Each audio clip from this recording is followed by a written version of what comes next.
इंसान हादसे की वजह से कोमा में चला जाता है तब उसके साथ कई चीजें होती है, लेकिन क्या आपने कभी सोचा है कि कोमा में भी इंसान को सपने आते हैं? आज हम बात करेंगे कुछ ऐसी टॉपिक्स के बारे में, तो शुरू करते हैं। जब इंसान कोमा में चला जाता है तब उसका दिमाग एक्टिविटी करना बंद कर देता है। इससे वह व्यक्ति जिंदा तो रहता है लेकिन कभी उठ नहीं पाता और वह किसी तरह का रिएक्शन भी नहीं दे पाता। और ये सब जानने के बाद आपके मन में सवाल उठना नॉर्मल है कि आखिर ब्रेन डेड होता क्या है। हमारे ब्रेन यानी दिमाग में ऐसा क्या होता है कि इसे डेड मान लिया जाता है, और जब इंसान में ब्रेन डेड की स्थिति होती है तो उसका मतलब ये होता है कि उसका ब्रेन स्टेम डेड हो जाता है, तो मरीज का अपने रेस्पिरेटरी फंक्शन पर कंट्रोल नहीं होता। फिर उस स्थिति में इंसान कुछ साल कोमा में रहता है और फिर उसे सपने आने लगते हैं और वह अलग सपनों की डायमेंशनल दुनिया में चला जाता है और वहाँ की बहुत सी बातें उसे याद रहती है। लेकिन कोमा से बाहर आए हुए लोगों का कहना है कि वे बार बार अलग तरह के सपने आते हैं जिनमें वो किसी भी तरह की जगहों पर चले जाते हैं। हालांकि नॉर्मल लोगों का कहना है कि उन्हें कई बार एक ही जैसे सपने बार बार आते हैं, क्योंकि आप सपने को एक बार से अधिक देखते हैं इसलिए ऐसा होता है। और आप में से कुछ लोगों ने महसूस भी किया होगा, यानी कि आमतौर पर आने वाले सपने आपको हफ्ते में या महीने में एक बार आते होंगे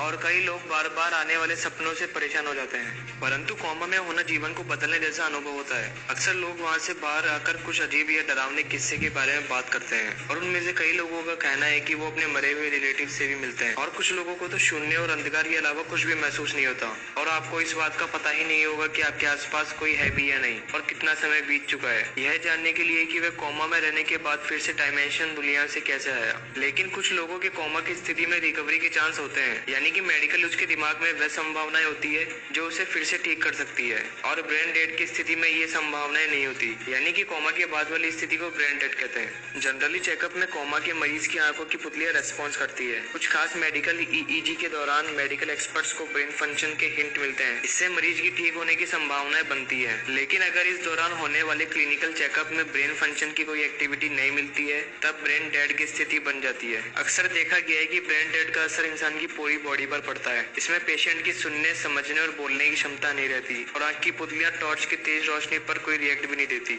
और क्या आपको पता है कि आप ब्रेन डेड को डीप कोमा की स्थिति में भी समझ सकते हैं, क्योंकि कोमा के मरीज की सांस हल्की हल्की चलती रहती है लेकिन वेंटिलेटर उससे भी चाहिए होता है, जबकि ब्रेन डेड व्यक्ति की सांस बिल्कुल नहीं चलती है। इसमें डॉक्टर्स का कहना है कि ब्रेन डेड घोषित होने के 24 घंटे बाद मरीज अपने अंदर की जांच को रिपीट करता है, और अगर इस दौरान रिपोर्ट पहले की तरह रहती है तो मरीज के ठीक होने की सभी संभावनाएं खत्म हो जाती है।